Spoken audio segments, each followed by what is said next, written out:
In this video, I want to talk about how you can change your payday routine so that you can save more money without a budget. Over the last 5 years, I've tried so many different ways to try and figure out how to gain control of my financial situation because I've learned that that's the most important skill that somebody can have. At the end of the day, it's not about how much money you make, it's about how you can balance handling all of your financial responsibilities while still living in the moment and maximizing your financial success. If you're new here, I'm Pietro Conti, and I've worked in finance for the past 10 years, and I'm committed to helping you learn how to make better personal finance decisions so that you can live more in the moment.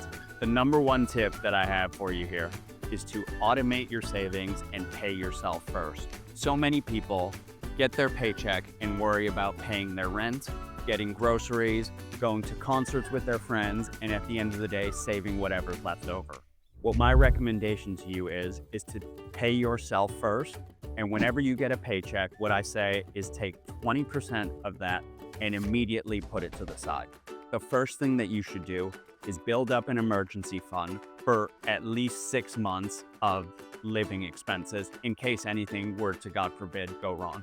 What I recommend doing is opening a high yield savings account. Personally, I have an account with Betterment. It gets right now around 4.5% annual return, and just let it sit over there. So take your 20%, put it to the side. Once your emergency fund is fully funded, then take whatever's left and you can start to put it into investments into the S&P 500 or ETF funds. You want to make sure that the first thing that you do is look out for yourself. And then with the remaining 80% is when you can go through and take care of whatever else you need to. For your investing, what I recommend is dollar cost averaging, which means you take the same amount of money and put it into the S&P 500 or whatever index fund it is. Just really boring, safe returns, work with the market. But again, do that every month. And when the market is going up, you will be riding the wave up. And when the market's going down, the way to think about it is that you're actually buying your investment at a discount so that in the long term, if and when it eventually comes up, then you have actually bought that at a discount. And the only way to do that is to pay yourself first by putting that money to the side so that you can take care of yourself. The second tip that I have for you is to budget so that 50% of your take-home pay goes towards your actual needs for living expenses. This includes rent, your car, utilities, gas, insurance, groceries, your everyday living expenses that you need. One of the recommendations that I've heard is that 25% of your gross income should go towards rent and your car. If you are in a situation where more than 25% of your take-home pay is going towards your rent and car, then you need to take a step back and really evaluate whether or not this current living situation is what's right for you. For cars, you don't need the brand new, newest Tesla out there. You can find great deals buying a used car, and at the end of the day, nobody really cares what kind of car it is that you're driving. All these status things that people get so caught up about having the newest, best cars is really only relevant to you. What I've found is that your good friends really don't care what kind of car it is that you drive. And if that's the case, then who are you trying to impress by having a nice car? It really can only be some sort of vanity metric that you want to get external validation, probably from people that you don't really care about. And so what I recommend is taking a step back and thinking, okay, what do I really need to do here? What is the best financial decision for me going forward? And if that means getting a used car or a less expensive car, then I think you should go ahead and just do that. Rent is another thing that can be kind of tricky. I live in a major market in Los Angeles where rent is very expensive. A lot of people live in San Francisco, New York, Chicago, London, Hong Kong, very expensive places. But one of the things that I would recommend that you think about is, are there more affordable living situations for me within that city? Maybe that means you need to find a roommate.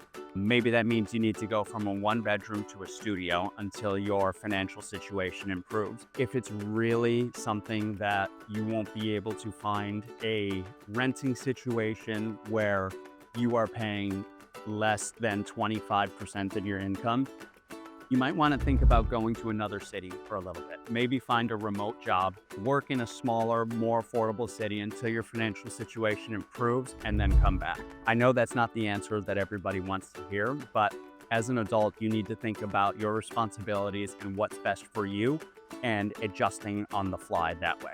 In terms of another huge way to save money, what I recommend is that you eat 90% of your meals at home. Do some smart grocery shopping. Go to your local grocery store, find some YouTubers, find some Instagram accounts where people make easy everyday weekday or weeknight meals and live off of that.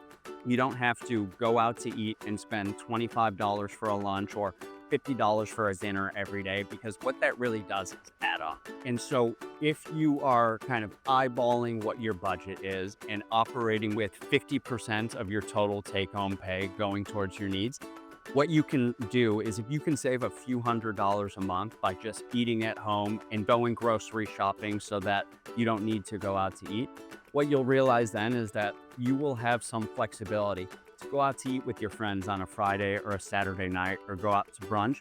And so that's why I'm recommending you do 90% of your meals at home so that you still have the flexibility to go out and get food. What I also think could be a good recommendation is eating more plant-based meals. Now, I'm not some sort of vegan that says do not eat the animals, stay away from milk, stay away from eggs. Even though I live in California, I am personally not one of those people and need to have a good hamburger. But what I found is that there's foods like tofu and lentils that are really just dirt cheap and pretty good, actually. Once you learn how to make it, if there's so many resources online where you can find good home-cooked recipes for plant-based meals that will literally cost half of what it would cost you to make a chicken or a turkey or a steak meal. So that's one thing that I recommend and has really helped me gain control of my finances so that I could spend my money on some other things that I like to do. The third tip that I have for you is to just be mindful of your discretionary spending. If you pay yourself first, 20% of your take-home pay, if you can operate your needs within 50% of your take-home pay, that leaves 30% to spend on whatever it is that you want to do. Like I said at the beginning, it's really important to figure out how to balance what your responsibilities are with what it is that you actually want to do. And so with that 30% pool, which should be the last pool that you fund for yourself to look at, that's where you can decide, okay, maybe I want to go to a big concert next month, and that means I should save a little more this month to go there. Maybe I really enjoy going out to one restaurant a week with my friends and do that. Maybe I want to go out and drink with my friends one weekend, but you realize that costs $100 or $200 a night, and there's not enough money in your pool to do that multiple times a week or multiple times a month. So maybe you just moderate and do that once a month or twice a month to go out and have fun. Like I said here, the most important thing is to balance what your priorities are with what it is that you want to do. The important thing is to not really be restrictive over here. I said at the beginning, you don't want to use a budget, a physical budget, because if you're like me, you'll just never stick to it. So what I like to do is kind of eyeball. I like to eyeball some big ticket items for me. And the most important thing, paying yourself first so that you can have savings to prepare for whatever your long-term financial goals are. And then with that next pool of money, that 50% is where you want to focus on handling your responsibilities so that you have enough money to go out, have fun, and live your life in the moment.